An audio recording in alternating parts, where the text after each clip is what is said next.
In this series of videos, we've imported a bit of CSV data about health clinics in Cincinnati, and we took the close time, we extracted out the hours, the minutes, we made that into a new column and converted it to an integer. The nice thing is that sets us up very well for what we want to do next, which is a bit of grouping and aggregation. So let's jump right in. We'll continue off from where we left off in the previous video. Let's say I want to count the clinics based on their closing time. Take a look at the syntax that we use here.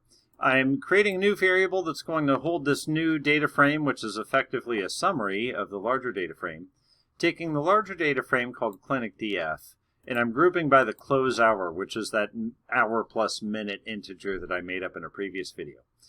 And then I'm saying, okay, if we're going to group, that means we're going to select rows together. How are we going to represent those rows that have effectively been consolidated? And we see the option that we're choosing here is count. There are quite a few aggregation words you could put here. All, any, bfill, rank, prod, change, size, lots of different things you could do. Count probably makes the most sense, especially if you're used to like a SQL type of group by statement. Let's see what this gives us. And we see that we have the close hour on the left, and now we see a count, but the trick is, note we have 41 columns, and most of these are going to have the same count. Well, with some exceptions, we'll likely find a few that have slightly different numbers. Yeah, we see here immunizations has a little different numbers there. A couple of those are a little bit off. So provided there's a valid value in that row, it's going to be counted.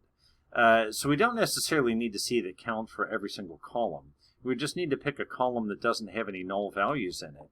And we can reference just that, and we can get a bit more precise result. So note here, I could change this just slightly, and I know that health center is one that's always going to be populated. So I could say health center like so. And now I get, okay, that's a much more readable view. I see there are two, we don't know when they close. A couple close at 2, one at 2:15, one at 2:30. The bulk closed between 4 and 5, and then a few that are open a little bit later. Now the reality is I could take this .health center and I could really add it up here, and we'll get the same result. One interesting thing, if I just go back to how it was, is let's take a look at the data types that we have for Total Clinics by CloseTime. I'll just do an info on this. What we'll see is that everything here is an int, and that might feel weird at first glance because you say, okay, how is city an int? But remember, this is a new data frame, and this data frame just has a count for each of these columns. So it's a number. It's a summarization of the larger data set. All that being said, I'm going to go ahead and reset things and make it just like I said earlier. I'm going to go ahead and grab this aggregation that I did here, and I'm going to tell it that I only care about one column. We'll say, we'll say .health center. And of course, run it again, and we get that more predictable result. Now, sorting is quite straightforward as well. I could say clinicDF.sort values by close hour. And let's see what we have here. We see it's no longer in alphabetical order. I'll scroll to the right a little bit, and we see now it's sorting it lowest to highest. So the earliest close to the latest close. So let's add another qualification. We'll say after by close hour, I'll add a comma. And say ascending. Careful on the spelling. That's a tricky word to spell. Ascending equals false. Okay.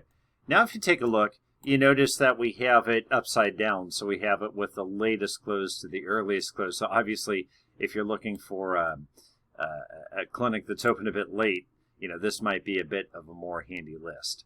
So numeric column, aggregation is easy. Lots of aggregate functions we can use. We saw count, min, max, mean are ones that we might find handy in a type of data mining environment. And we also see that it's easy to sort columns. We can sort multiple columns if we wish as well. I've sorted just based on one, but these are a lot of the functions that we'd see in something like SQL that we'll need to use just as easily in Python as we're doing a bit of data mining we're cleaning up data, and we're looking at outliers. When we sort, we're likely to see outliers, things that have $0 cost or $1 million cost, or something that feels a bit out of whack. So after we take a look at the data and we describe our data frame, we see the range of data, might be a good idea to do a bit of sorting on that and see if we can identify some outliers.